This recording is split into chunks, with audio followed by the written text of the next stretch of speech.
ఎందుకు ఈ చర్చకి తెరలేచింది అని అంటే మాకేం సంబంధం లేకుండా లేచిందా?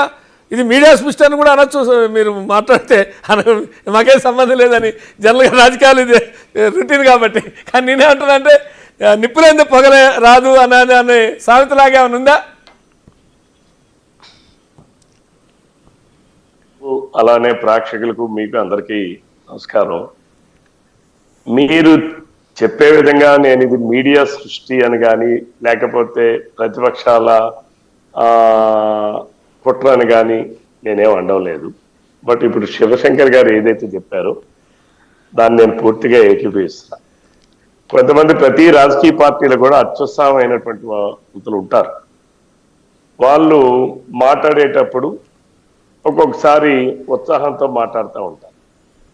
మా నాయకులు ముందుకు రావాలి, మా నాయకుడు ఇంకా ఎదగాలి, మా నాయకుడు ఇంకా దీంట్లో ఉండాలని ఉత్సాహం ఉంటుంది. ఆ ఉత్సాహంతోనే మా వాళ్ళు ఎవరో మాట్లాడారు తప్ప ఈరోజు మా కూటమి ప్రభుత్వం తాలూకా ప్రధానమైనటువంటి లక్ష్యాలు విధ్వంసం విద్వేషాల నుంచి ఈ రాష్ట్రం ఒక వినూత్నమైనటువంటి రాష్ట్రంగా తయారు చేయాలనేది మా ముందు లక్ష్యం.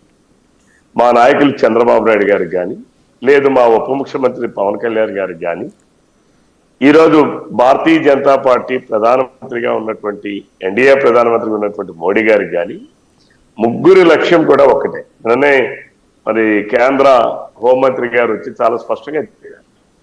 మేము ముగ్గురం ఈరోజు మోడీ గారు, పవన్ కళ్యాణ్ గారు, చంద్రబాబు నాయుడు గారు ఆంధ్రప్రదేశ్ రాష్ట్రాన్ని ఏ రకంగా విధ్వంసం నుంచి కాపాడి ముందుకు తీసుకుని వెళ్ళాలి, ఆ రకమైన ఆలోచనతో ముందుకు వెళ్తున్నాం అని చాలా స్పష్టంగా చెప్పారు. ఆ రకంగా కూడా కనిపిస్తా ఉంది.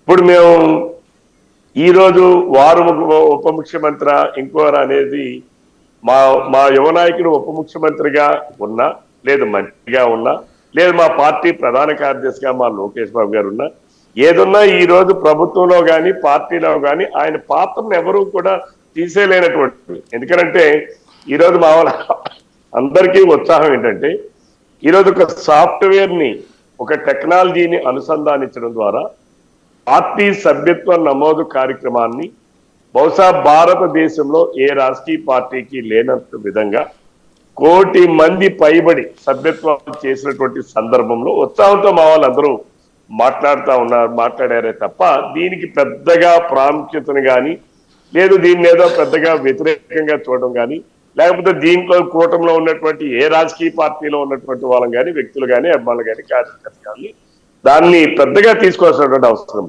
ఎందుకంటే ఈరోజు మా యువ నాయకుడు లోకేష్ బాబు గారు కూడా ఈ రాష్ట్రం కోసం ఆలోచిస్తున్నారు. మా పవన్ కళ్యాణ్ గారు ఈరోజు ఈ రాష్ట్రం కోసం ఆలోచిస్తున్నారు. మా ముఖ్యమంత్రి గారు ఈరోజు ఈ రాష్ట్రం కోసం ఆలోచిస్తున్నారు. రవికుమార్ గారు అంతిమంగా రాజకీయాల్లో సరే మనం ఏం మాట్లాడుతున్నా ఒక్క నిమిషం శ్రీనివాస్ గారు, ఈరోజు మా ముగ్గురు తాలూకా ఎందుకంటే నిన్న విధ్వంసం గత 5 సంవత్సరాల్లో ఏ రకంగా జరిగిందనేది ప్రత్యక్ష సాక్షులండి వీళ్ళు ముగ్గురు. చంద్రబాబు నాయుడు గారు ప్రత్యక్ష సాక్షి, ఆయన అనుభవంలో మంచేది చెడేది చెప్పగలిగేటటువంటి ఎంతో అనుభవమైనటువంటి నాయకుడు మా నాయకుడు చంద్రబాబు నాయుడు గారు. పవన్ కళ్యాణ్ గారు చూశారు, లోకేష్ బాబు గారు చూశారు. ఆయన పాదయాత్ర ఈ రాష్ట్రంలో మళ్ళీ ఈరోజు కూటమి ప్రభుత్వం అధికారంలోకి రావడానికి కొంత దోహదపడింది అనేటటువంటి మార్గంలో పేదల్ని చైతన్యవంతం చేయడానికి ప్రజల్లో ఆలోచన కలిగించడానికి చేసిన పాదయాత్ర ఇవన్నీ కూడానండి.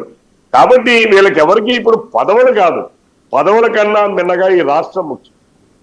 ఆ రోజు కూడా మా నాయకుడు ప్రతిపక్షం ఉన్నప్పుడు కూడా అదే చెప్పారు, ఇప్పుడు అదే చెప్పారు. దానికోసం అహర్నిశలు రాత్రి పగలు ఈరోజు పనిచేస్తా ఉన్నారు ముగ్గురు కూడా ఈ రాష్ట్రం కోసం. ఈరోజు అలాగే కేంద్రం కూడా అదే స్థాయిలో సహకరిస్తా ఉంది. రైట్. నేనేమంటాను రవికుమార్ గారు, మీరంతా చెప్తున్నారు కరెక్టే. నేనేమంటున్నా అంటే ప్రభుత్వం నడపాలి, ప్రజా సమస్యలు పరిష్కరించాలి, విధ్వంసం నుంచి అభివృద్ధి వైపు బాటలేయాలి, జరిగిన ఇవన్నీ బాగానే ఉన్నాయి. కానీ అంతిమంగా రాజకీయ పార్టీలు చాలామంది చెప్తుంటే మేమన్నా సన్యాసుల మాటమా, రాజకీయ పార్టీ రాజకీయాలే చేస్తాయి అని చాలామంది పొలిటీషియన్స్ మాట్లాడుతారు. అట్లాగే రాజకీయం అన్న తర్వాత పార్టీని కాపాడుకోవాలి, నాయకత్వాన్ని కాపాడుకోవాలి, నాయకత్వానికి గుర్తింపు తెచ్చుకోవాలి, నాయకత్వం మీద ఆ క్యాడర్కి విశ్వాసం పెంచాలి. ఇవన్నీ ఒక ప్రాసెస్. సరే, అది కూటమిని భంగం కలిగించే విధంగా ఉంటుందా అంటే నేను అన్నాను. కూటమి ఐక్యతను కాపాడుకుంటూనే అదే సందర్భంలో పార్టీ యొక్క అభివృద్ధి, పార్టీ నాయకత్వాన్ని పెంపొందించుకోవడం ఎవరి స్ట్రాటజీ వాళ్ళకు ఉంటుంది. కూటమి కాబట్టి జనసేన తన పార్టీని అభివృద్ధి చేసుకోకుండా ఉంటుందా? బీజేపీ తన పార్టీని అభివృద్ధి చేసుకోకుండా ఉంటుందా? టీడీపీ తన పార్టీని అభివృద్ధి చేసుకోకుండా ఇక ఇంత అయిపోయిందా? ఇది ఫుల్ స్టాప్ కాదు కదా. కేవలం కూటమి అనేది ఒక సందర్భం, ఒక సన్నివేశం, ఒక ప్రయాణం. ఆ ప్రయాణమే దీర్ఘకాలికంగా ఉండవు కదా రాజకీయాల్లో. మీకు ఒక్క నిమిషం శ్రీనివాస్ గారు, ఈ రోజు ఈ కూటమి ప్రభుత్వం మాకు ఇది కొత్త కాదు. మేము 2014-19లో కూడా కూటమి ప్రభుత్వంలోనే ఉంది. ఈ రోజు కూడా అదే ప్రయాణం చేస్తున్నాం. మా ప్రయాణాలు మేము చేస్తూనే, ఎవరి ప్రయాణం వాళ్ళు చేస్తూనే ముగ్గురం ఒకే ఆలోచనతో ముందుకెళ్తుంది. కాబట్టి మా ఆలోచన ఏంటంటే రాష్ట్రం కోసమే ఆలోచన. కాబట్టి ప్రయాణాలు ఎవరు ఏ మార్గంలో వెళ్ళినా మా ఎంతటి మేము నడవాలని ప్రయత్నం చేస్తూనే మా లక్ష్యం ఏంటి? ఈ రాష్ట్ర ప్రయోజనాలు మా లక్ష్యం. రైట్. జనసేన అధ్యక్షుడు పవన్ కళ్యాణ్ గారికి అదే లక్ష్యం, మా నాయకుడు చంద్రబాబు నాయుడు గారికి అదే లక్ష్యం, మా లోకేష్ బాబు గారికి కూడా అదే లక్ష్యం. కాబట్టి మా లక్ష్యం ముగ్గురిది ఒకటైనప్పుడు ప్రయాణం ఎవరు ఏ రకంగా చేస్తున్నా సరే, ఎవరి ఐడెంటిటీని, ఎవరి గుర్తింపుని, ఎవరి పార్టీని కాపాడుకుంటూనే, దాన్ని నిలుపుకుంటూనే, దాన్ని స్ట్రెంథన్ చేసుకుంటూనే, మేము స్ట్రెంథన్ చేసుకోవడానికి ఇదేనంటున్నా. ఈ చిన్నదే ఉంటుంది శ్రీనివాస్ గారు, సింగిల్ ఇన్వర్టెడ్, డబుల్ ఇన్వర్టెడ్ దాంట్లోనూ పార్టీ. శ్రీనివాస్ గారు ఒక్క నిమిషం, మేము స్ట్రెంథన్ చేసుకునే దశలో ఇంకా 40% ఓటింగ్ ఉంది. మేము 60% ఓటింగ్ లో ఉన్నాం. రైట్. ఒక్కసారి 40% ఓటింగ్ ఉంది. రఘురామ్ గారు 40% ఓటింగ్ ని భారతీయ జనతా పార్టీ, రఘురామ్ గారు రవికుమార్ గారు వస్తా ఒక్కసారి రఘురామ్ గారు రియాక్షన్ కూడా తీసుకుందాం. ప్రయత్నం చేస్తున్నాం. రైట్. రఘురామ్ గారు